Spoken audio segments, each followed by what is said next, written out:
1,5 килограмм. Сосиски в тесте 600 тенге екен. Йогурт нежный 1 штугы 150 тенге. 4-ге 600 тенге болот. Биос 420 тенге. Плавленый сыр 960 тенге.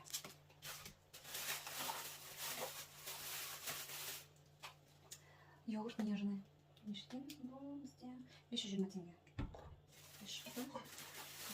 Горилла 450 тенге. Лейс чипсы 490 тенге.